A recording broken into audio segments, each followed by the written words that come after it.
Welcome to the workshop. We want to continue taking a look at section 3.5, multivariate distributions. And in our last set of videos, we took a look at two discrete random variables. And in the next few videos, we would like to look at two continuous random variables. So let's take a look at our notes.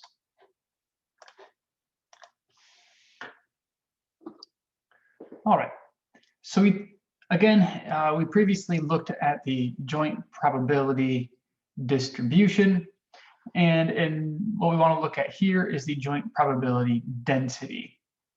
So a bivariate function with values f of x comma y defined over the xy plane is called a joint probability density function of the continuous random variables x and y, if and only if, of course, it has to give us something about the probabilities. So the probability that, let's see here, the probability that x and y belong to some particular region is equal to the integral over that region of the density function.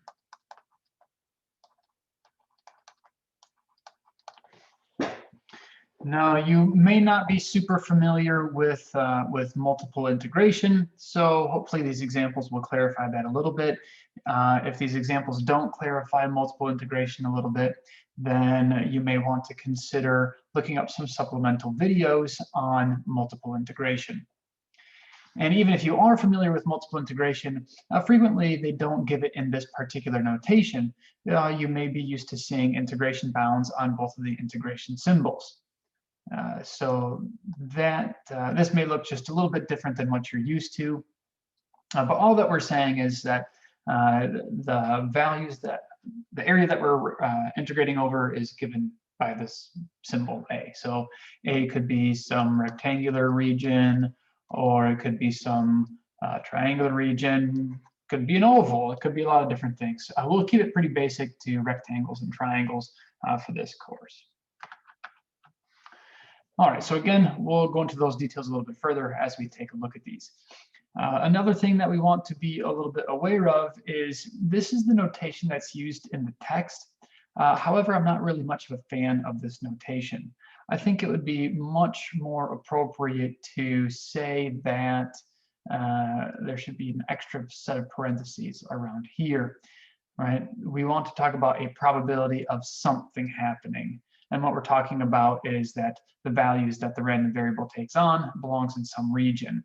So I'm not 100% certain whether there is a notation error in the textbook or if it is the correct notation. I'm really not sure. So we'll go with what the book says for now.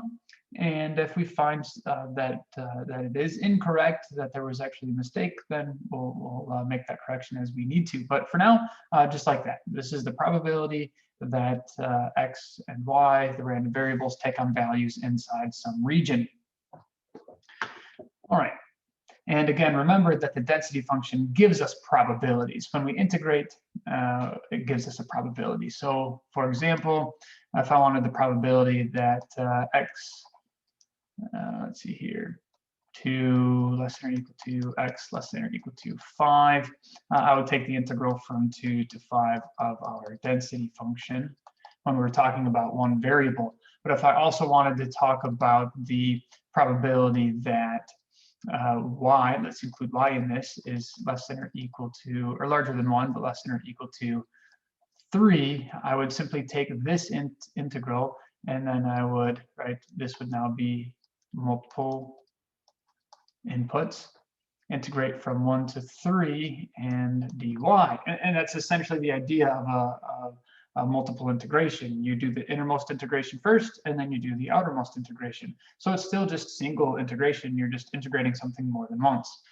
It's kind of like how we can get from a acceleration function to a velocity function to a position function through integration. That would be repeated integration of the same variable. And in this case, we're just doing repeated integration first for one variable and then for another. When we're integrating with respect to one variable, we consider all other variables constants. So we treat them as such.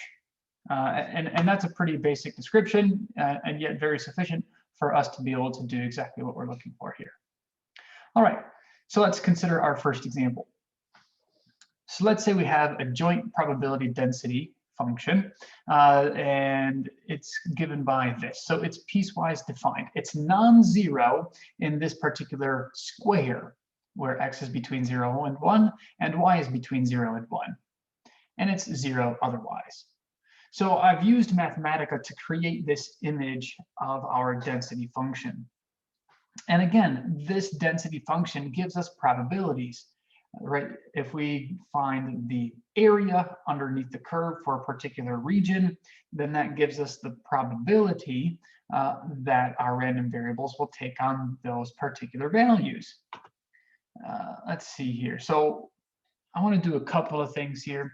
The first thing is that I want us to be able to, let's see here.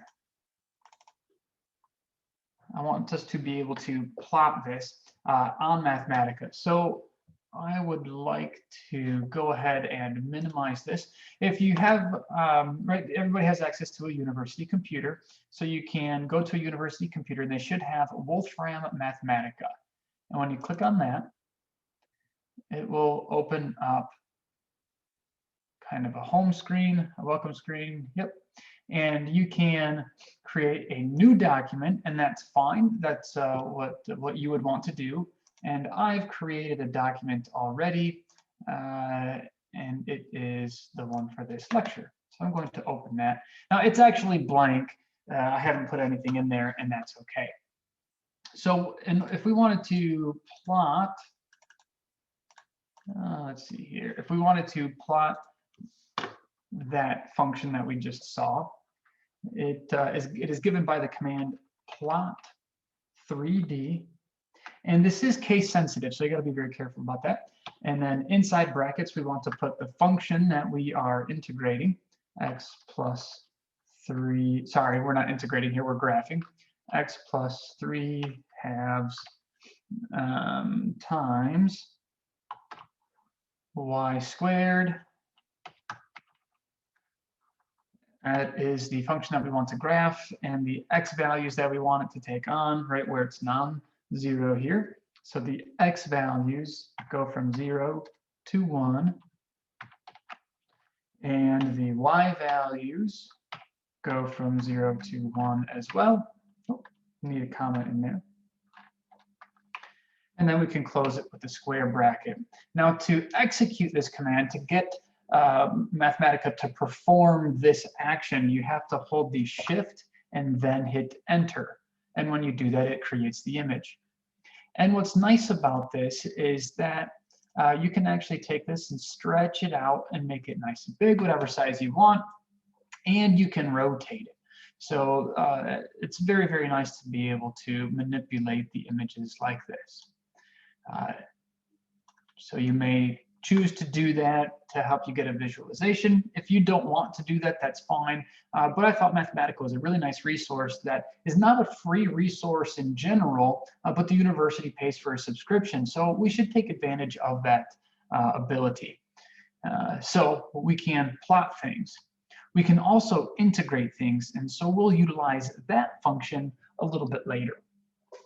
All right, so let's look at a couple of examples. We want to find the probability that x is less than 1/2 and that y is greater than or equal to 1/3. Now, technically, right, our function is defined over the entire xy plane. And because of that, that means that this could take on any x value that's greater than 1. And this could, sorry, less than 0. And this could take on any y value that is larger than 1, even though it's only non-zero in that very small region. So what we have is we have a very large region that we are integrating over, right? So if these are our axes, we're integrating over if 1/2 is right here and 1/3 is right here. We're integrating over this entire region that goes on forever and ever and ever upwards. But the thing is that it's 0 on a fair portion of this. So what we do is we look at where 1 is, and we just integrate over the non-zero region, because that's where there's only probability contributing. So there's a couple different ways that we can look at this. Let's actually get rid of this. We're going to need some space there in a moment. But we can look at this as being equal to the probability that x is between 0 and 1/2, and that y is between 1/3 and 1, since our density function is 0 elsewhere, or outside of those regions, right? If I go lower, it's going to be 0. If I go higher, it's going to be 0. So the only difference here is that we're getting rid of or ignoring the 0 stuff. And that makes our integration bounds much more clear. So what we're going to do is we're going to try and find the area underneath the graph within that region where x is between 0 and 1/2 and y is between 1/3 and 1. So I'd like to kind of sketch that out here a little bit. So I've already marked where 1/3 is, so that way I could do that quickly. But we're looking for y to take on values that are larger than 1/3. And let's see here, 1/2 appears to be right there.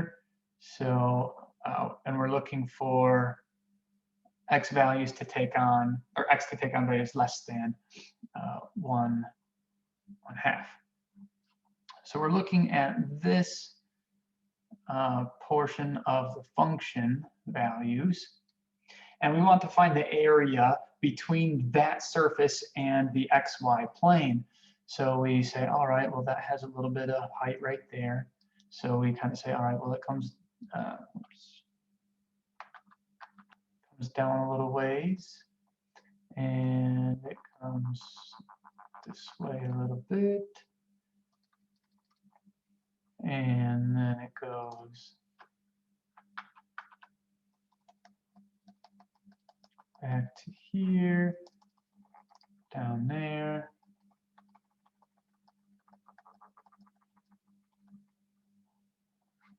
That's not perfect, but that's all right, because it's the right idea anyway.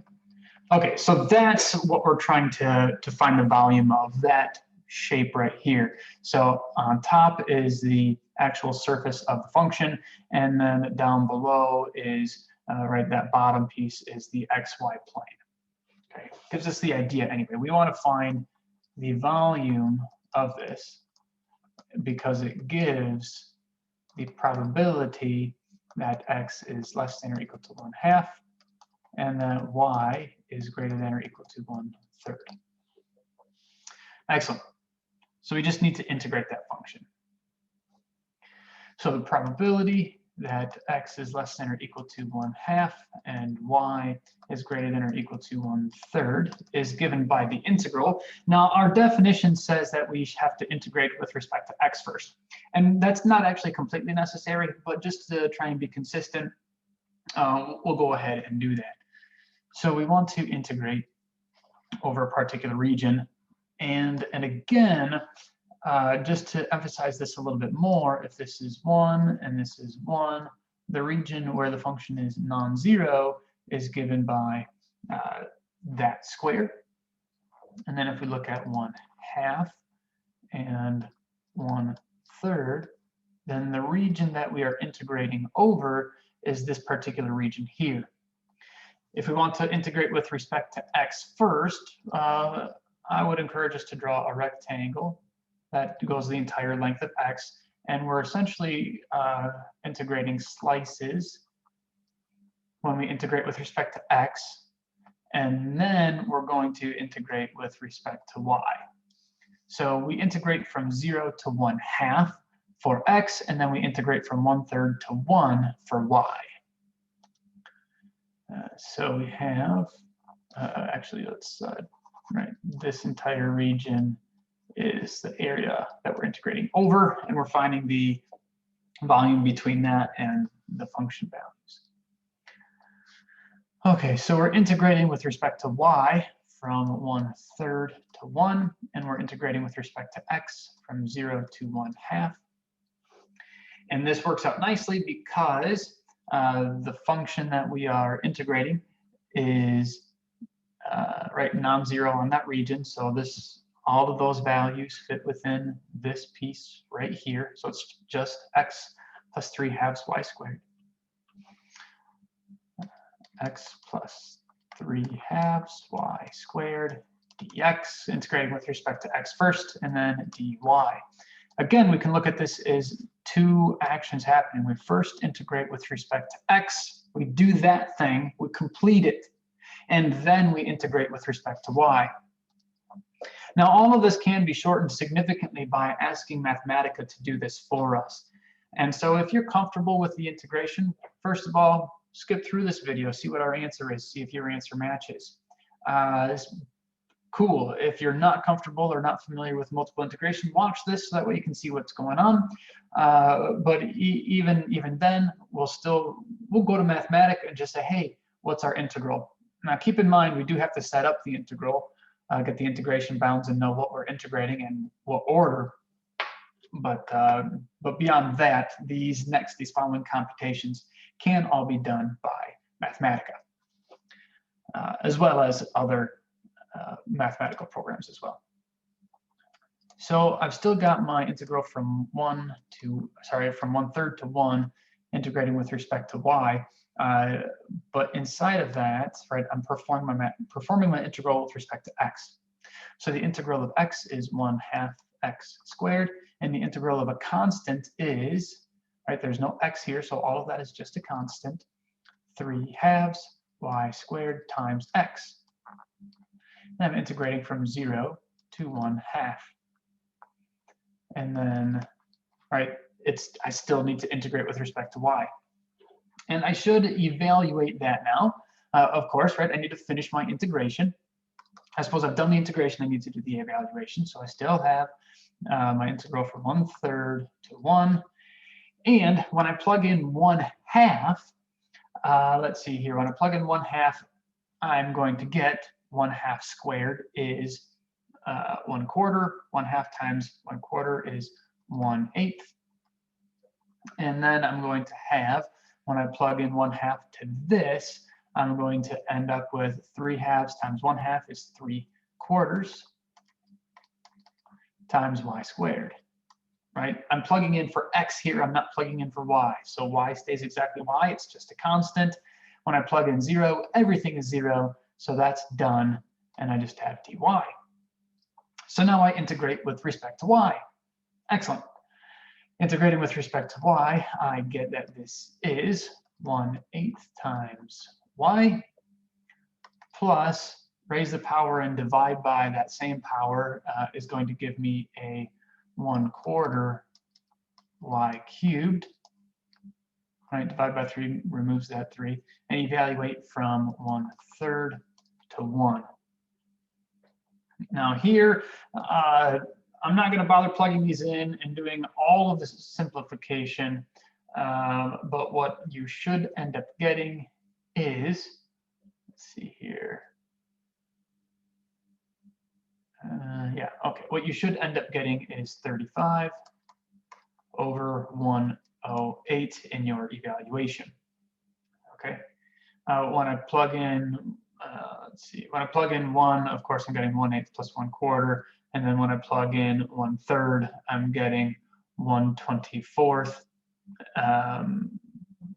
plus 1/108, I believe. Yes. Yep, that matches with what I have over in my notes. So that, anyway, it should end up with 35 over 108. And that is exactly the probability that x is less than or equal to 1/2 and y is greater than or equal to 1/3. Now I told you that Wolfram Alpha can do these integrals And so I'd like to move over to Wolfram Alpha. Sorry, I said Wolfram Alpha, and that's true, they can too. And this is Wolfram Mathematica. They must own it. So let's perform the integral here. Now the commands are pretty straightforward and obvious. What I want to do is I want to integrate. So I type that in. So type in integrate. Integrate. It is case sensitive, so it should be capital. Now they say that there are some functions for, or some commands for multiple integration, but I found that they weren't working for me, and I'm not quite sure why. However, I can make repeated use of the integrate function, or the integrate command rather. So let's integrate our function, which we already said was x plus 3/2 times y squared. And let's integrate with respect to x first, as we wanted to do. And when we integrate with respect to x first, it's the same thing. What integral are we integrating with respect to? What's the lower bound of the integration? That was 0. What's the upper bound of integration? That was 1/2. Let's see here, close that. And then square bracket to close the integrate command. And of course, I just hit enter and it didn't do anything, because enter doesn't do anything. You have to hit shift enter and it gives us that.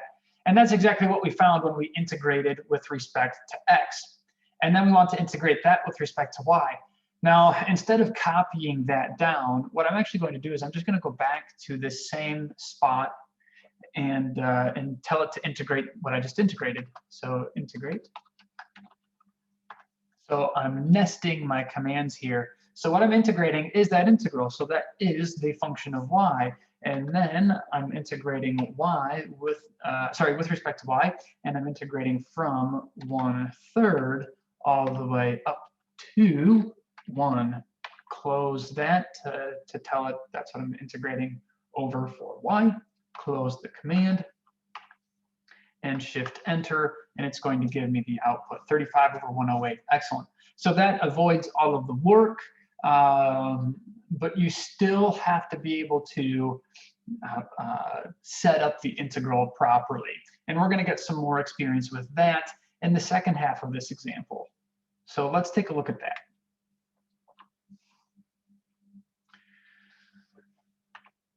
All right. So we also want to find the probability that x plus y is less than 2/3. Now, I believe we took a look at a similar idea in our discussion on single continuous random variables, but we can allow for equality there because allowing for equality doesn't change the probability. So then that's going to help out a little bit with the integration bounds, although we could leave this off and the integration bounds still won't change, okay?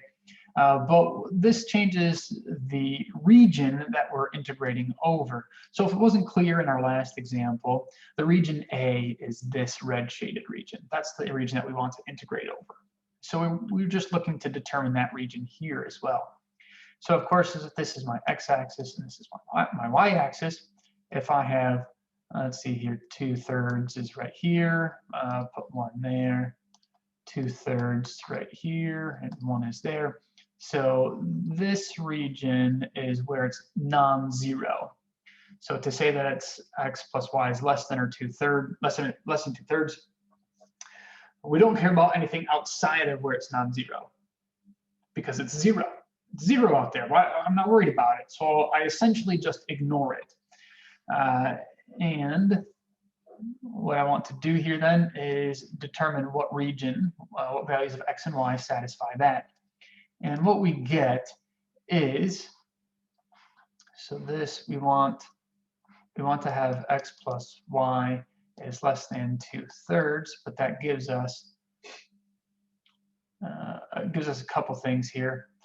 We can write it in terms of y, and that would give us y is less than 2/3 minus x, which makes it a little bit easier to see that this is the bounding line. but we'll find that it's really convenient for integration to say that it's actually x is less than 2/3 minus y. So this is good for drawing the line. This is good for integration bounds, because this, right, I want my values to be less than that 2/3. So I want to look at things that are in this side. Excellent. So what does that mean for us now?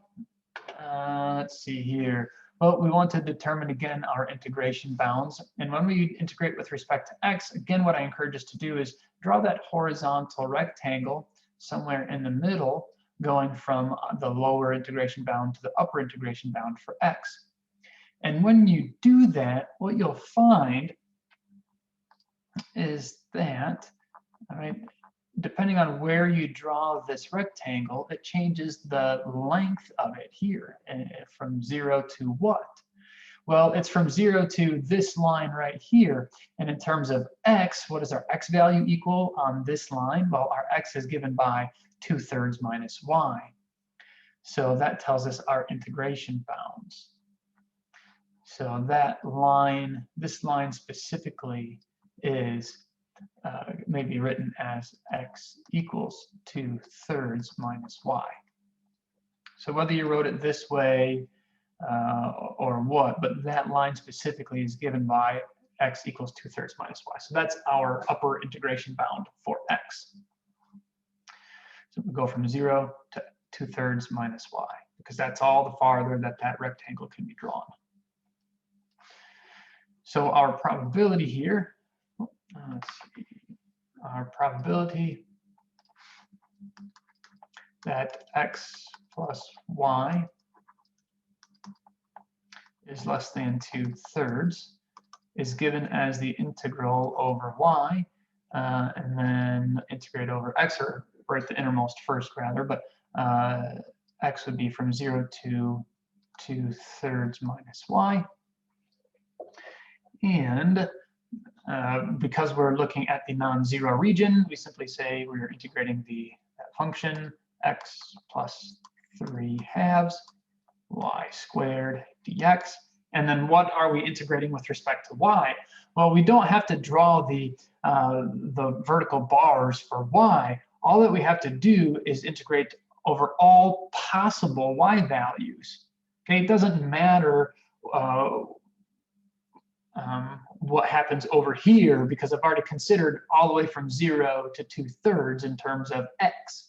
So I only have to consider what are all possible y values, and that goes from 0 to 2/3 as far as our non-zero region goes.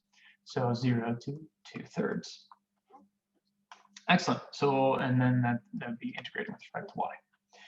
So that gives us our double integral, our multiple integration, and we simply perform these individual integrals. So performing the innermost integral first, we'd still have 0 to 2/3 for our integration bounds for respect to y. And then when we integrate with respect to x, it's still the same thing that we found earlier, it's just the evaluation that's different. So this is 1/2 x squared plus 1/2. No. Raise it. No, oh man, I'm getting confused here. Trying to integrate with respect to y. We're not there yet. Integrate with respect to x. That's a constant. So 3/2 y squared x. There we go. And from 0 to 2/3 minus y. Still need to integrate with respect to y. Excellent. So, okay, that makes much more sense. When I plug in 0, that's just going to be 0. So my only concern is what happens when I plug this thing in here. Now, when I plug this thing in here, I'm going to get, this is still the integral from 0 to 2/3. Of course, it's going to be 1/2 of 2/3 minus y squared plus 3/2. Let's see here, y squared times 2/3 minus y. Integrate with respect to y. If you multiply all of that out, you should find that you have still the integral, because all we've done is multiply out. Again, multiply all this out and you'll get, this is 2/9 minus 3/2 y plus 3/2 y squared minus 3/2. Oh, and actually this is 2/3 here. 2/3, 3/2, 3/2 y cubed dy. Excellent. Okay, so then I can integrate with respect to y. All right, this is just single integration. That's familiar. So we integrate. Integral of 2/9 would be 2/9 y. Integral of 2/3 y would be 1/3 y squared, right? Increase to 2, divide by 2, cancels out with that.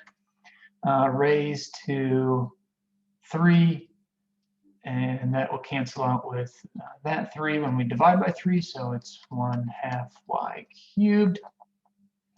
And then minus 3/2 times increase to 4 and divide by 4, so 3/8 y to the 4th, and evaluate from 0 to 2/3.